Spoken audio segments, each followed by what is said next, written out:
हिंदी में यूपीएससी की तैयारी से संबंधित प्रोग्राम्स को देखने के लिए सब्सक्राइब करें study IQ IAS Hindi. Hello दोस्तों, स्वागत है आप सबका स्टडी IQ IAS हिंदी पे। मैं ललिता दहिया। दोस्तों, भारत और नेपाल के बीच सीमा विवाद फिलहाल काफी चर्चा में है। आज की संक्षिप्त परिचर्चा में हम ये समझने का प्रयास करेंगे कि इस सीमा विवाद के पीछे असली कारण क्या है और क्या समाधान हो सकते हैं। तो चलिए शुरू करते हैं। फिलहाल ये मुद्दा क्यों चर्चा में है, तो ध्यान रखिएगा, नेपाल की सरकार ने 100 रुपए का नोट जारी करने का फैसला लिया है, जिसमें भारत के क्षेत्रों के साथ देश का नक्शा दर्शाया जाएगा। अब ये भारत के क्षेत्र कौन से हैं? तो 3 ऐसे क्षेत्र हैं जो भारत की परिधि का पार्ट है, लेकिन नेपाल इन क्षेत्रों को अपने नक्शे में दर्शा रहा है। ये कौन से क्षेत्र हैं? तो काला पानी, लिम्पियुधारा और लिपुलेख। यदि हम मैप पे इनको देखें तो ये है नेपाल, ये है भारत का उत्तराखंड, यहां पे है लिपुलेख दर्रा, ये है काला पानी और ये है लिम्पियुधारा। ध्यान रखिएगा, ये जो येलो पार्ट है ये पूरा भारत की परिधि में शामिल है। ये जो सीमा है, फिलहाल ये सीमा भारत और नेपाल के बीच की सीमा है और नेपाल का पश्चिमी भाग है। लेकिन नेपाल दावा करता है कि यहां से लेके लिम्पियुधारा से लेके ये पूरा का पूरा क्षेत्र नेपाल के एरिया में शामिल होना चाहिए। तो नेपाल किस बेस पे ये बात करता है, हम सबसे पहले उसी आधार की बात करेंगे और भारत का क्या पक्ष है हम उस पर भी विचार करेंगे। तो ध्यान रखिएगा, 1814 से लेके 16 तक नेपाल और ईस्ट इंडिया कंपनी के बीच युद्ध होता है। फाइनली 1816 में दोनों के बीच संधि होती है और इस संधि में यह कह दिया जाता है कि जो काली नदी है ये नेपाल की पश्चिमी सीमा होगी। यानी मान लीजिए ये काली नदी है, ये है नेपाल, यानी नेपाल इस काली नदी से लेके पूर्व तक विस्तारित होगा। यानी नेपाल की पश्चिमी सीमा को काली नदी के तौर पे मान्यता दे दी गई इस सुगौली की संधि में। ध्यान रखिए।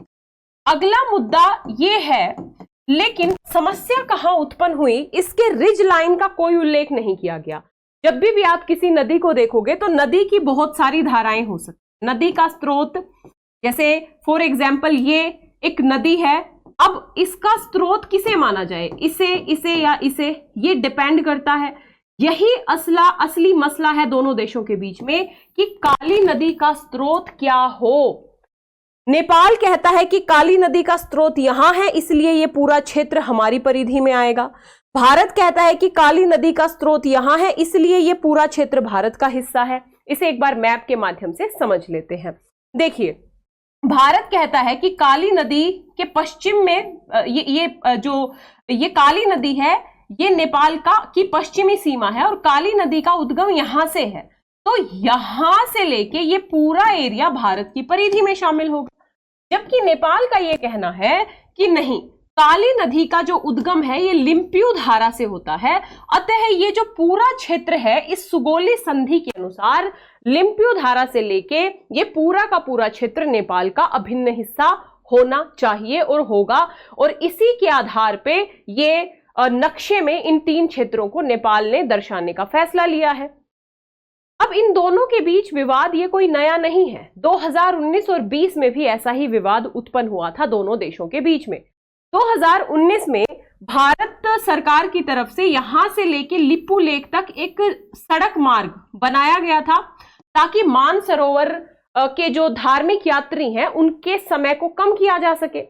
उस समय भी नेपाल ने बड़े स्तर पे विरोध दर्ज कराया था कि ये तो नेपाल की परिधि है, यहाँ पे भारत अवसंरचनात्मक विकास कैसे कर सकता है। और इसी केवल विरोध ही दर्ज नहीं कराया था, बल्कि 2020 में नेपाल की संसद ने, ध्यान रखिएगा, काला पानी, लिपुलेख और लिम्पियुधारा को नेपाल में शामिल करके नेपाल के मानचित्र को बदलने के लिए संविधान संशोधन विधेयक पारित किया था। और संविधान संशोधन विधेयक पारित करने का आधार ही यह था कि अब ये मजबूत दावा है नेपाल का कि ये तीनों क्षेत्र नेपाल की ही परिधि का हिस्सा है। और भारत ने उस समय भी बड़े स्तर पे विरोध दर्ज कराया था। दोनों देशों के बीच में जो संचार था वो अस्थायी रूप से टूट गया था और नेपाल के अपडेट जो नक्शा है, भारत ने उसको खारिज कर दिया था कि यह नक्शा ऐतिहासिक तथ्यों और साक्ष्यों पर आधारित नहीं है, क्योंकि काली नदी का उद्गम काला पानी से होके ही गुजरता है और काला पानी ही दोनों देशों के बीच असली वास्तविक सीमा है। ध्यान रखिएगा, यानी ये जो सीमा विवाद है ये नया नहीं है। अब मैं आप लोगों को ये बता दूं कि पहली बार ये जो काला पानी है इसका मुद्दा 1998 में ऑफिशियली उठाया गया था नेपाल की तरफ से। 1998 में नेपाल ने पहली बार काले पानी के मुद्दे को उठाया था। अब यहां पे हम ये समझ सकते हैं कि ये जो काली नदी है ये दोनों देशों के बीच में प्राकृतिक सीमा के तौर पे काम करती है, यानी काली नदी का स्रोत ही भारत और नेपाल के बीच सीमा विवाद का मुख्य मसला रहा है। यानी भारत का रुख क्या है कि काली नदी यानी काला पानी उत्तराखंड के पिथौरागढ़ में है, जहां से इस नदी का उद्गम है। अतः ये जो काला पानी है यही दोनों देशों के बीच में सीमा निर्धारित करता है। ध्यान रखिएगा, ये कहना है भारत का, जबकि नेपाल का आरोप है कि लिम्प्यू धारा नदी का स्रोत है। अतः लिम्प्यू धारा से इधर वाला जो पूरा एरिया है जिसमें लिपू लेक, काला पानी सब शामिल है, ये नेपाल की जो परिधि है, नेपाल का जो क्षेत्र है उसका हिस्सा है। तो दोनों देशों के बीच में मसला ये है।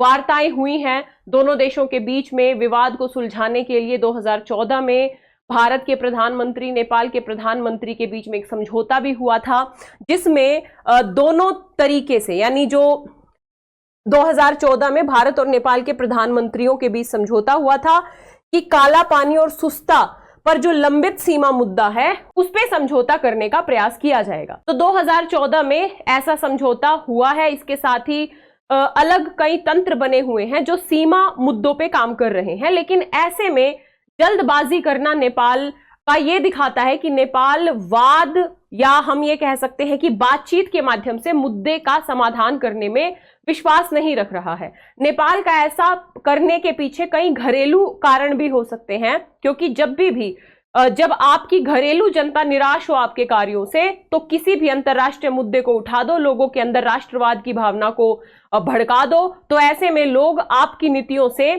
एक तरीके से सहमति रखना शुरू कर देते हैं। तो हो सकता है नेपाल का यह प्रयास इस आधार पे भी आधारित हो। हालांकि होना क्या चाहिए इस मुद्दे पे भी यदि हम चर्चा करें तो दोस्तों, दोनों देशों के बीच में ऐतिहासिक संबंध रहे हैं, मित्रता की संधि है। ध्यान रखिएगा, नेपाल भारत के माध्यम से समुद्र तक अपनी पहुंच प्राप्त करता है, रोटी बेटी का संबंध है। यदि नेपाल के प्रवासियों की बात करें तो 6 मिलियन से लेके 8 मिलियन प्रवासी भारत में काम करते हैं, यानी आर्थिक पूंजी का भी एक बहुत बड़ा स्रोत है नेपाल के लिए। तो ऐसे में दोनों देशों को बातचीत के माध्यम से, सहमति के माध्यम से ही इस मुद्दे का समाधान करना चाहिए। युद्ध या इस तरीके की अतिवादी रणनीति किसी भी समस्या का समाधान नहीं है। पहले ही भारत लद्दाख में चाइना से उलझा हुआ है, लद्दाख में बहुत सारे रीजन को लेके चाइना के साथ संघर्ष चल रहे हैं। तो ऐसे में सही रणनीति यही होगी कि बातचीत के द्वारा ही मुद्दों का समाधान किया जाए। हालांकि भारत ने जो ये नेपाल ने नक्शे में भारत के 3 क्षेत्रों को दर्शाने का फैसला लिया है, इसका कड़े स्तर पे विरोध किया है और भारत ने कहा है कि ये नेपाल का एक तरफा फैसला है। इस एक तरफा फैसले से जो ऐतिहासिक सत्य है उसको बदला नहीं जा सकता। ये क्षेत्र भारत के अखंड, भारत के अभिन्न हिस्से थे, हैं और रहेंगे। इस तरीके के बयान आप भारत के विदेश मंत्रालय की तरफ से भी देख सकते हैं। आखिर ये जो क्षेत्र है ये इतना महत्वपूर्ण क्यों है? इसकी लोकेशन देखिए आप, ये ट्राई जंक्शन है। यहां पे नेपाल है, यहां पे चाइना है, यहां पे भारत है। तो ऐसे में ये क्षेत्र भारत के स्ट्रेटेजिक दृष्टिकोण से काफी महत्वपूर्ण। लिपू लेक दर्रा है, तो इस लिपू लेक दर्रे के माध्यम से भारत चाइना की जो सेनाएं हैं उन पे नियंत्रण करने का प्रयास कर सकता है, निगरानी करने का प्रयास कर सकता है, अपनी सुरक्षा को सुनिश्चित करने का प्रयास कर सकता है। तो किसी भी हालत में भारत इस क्षेत्र को अपने हाथ से जाने नहीं दे सकता है। और वास्तविकता भी यही है कि भाई अगर हम सुगोली संधि भी देखें तो काला पानी को ही इसका उद्गम भारत मानता आया है। तो ऐसे में हम किसी के भी, यदि हम भारत सरकार के पक्ष की बात करें तो हम किसी के भी अधिकारों का उल्लंघन नहीं कर रहे हैं। ये जो सीमा है ये नेपाल की पश्चिम सीमा के तौर पे हम स्वीकार करते हैं। ध्यान रखिएगा। बाकी और क्या सजेशंस हो सकते हैं कमेंट बॉक्स में जरूर बताइएगा। इस पूरे के पूरे विवाद के एक पक्ष तौर पे हम ये कह सकते हैं कि नेपाल और भारत को अतिवादी रणनीतियों से बचना चाहिए और शांतिपूर्ण बातचीत के माध्यम से, एक समग्र दृष्टिकोण के माध्यम से इस पूरे मुद्दे का समाधान करने की तरफ आगे बढ़ना चाहिए। ठीक है दोस्तों, यदि आप 2025, 26 या 27 में यूपीएससी का अटेम्प्ट देना चाहते हैं तो आप हमारे P2I बैच से जुड़ सकते हैं। पीटी मेंस इंटरव्यू प्लस 18 किताबों के साथ ये बैच आपको मात्र 27,999 में मिल जाएगा यदि आप कोड यूज करेंगे LD लाइव कोड के साथ ये बैच आपको मिल जाएगा। फाउंडेशन बैच है जिसमें complete GS, SA, CSAT, current affairs सब कुछ इंक्लूड है। यदि आप वैकल्पिक विषयों में इतिहास या राजनीतिक विज्ञान और अंतर्राष्ट्रीय संबंध में से कोई वैकल्पिक विषय पढ़ना चाहते हैं तो भी आप LD लाइव कोड का प्रयोग करके एडमिशन ले सकते हैं। मात्र 14,999 में ये वैकल्पिक विषय उपलब्ध है। आप मुझे मेरे Telegram channel, Instagram, Facebook page पे भी फॉलो कर सकते हैं, ललिता दहिया अकेडमी। बाकी आपको क्लास कैसी लगी कमेंट बॉक्स में जरूर बताइएगा। ये एक छोटा सा मुद्दा है, इसका समाधान शांतिपूर्ण तरीके से होना ही चाहिए। बाकी आपके पास यदि कुछ सुझाव है तो कमेंट बॉक्स में जरूर दें। मिलेंगे इसी तरीके की अगली परिचर्चा में, तब तक के लिए जय हिंद, जय Bharat, all. Thank you so much. Hindi में यूपीएससी की तैयारी से संबंधित प्रोग्राम्स को देखने के लिए सब्सक्राइब करें स्टडी IQ IAS हिंदी।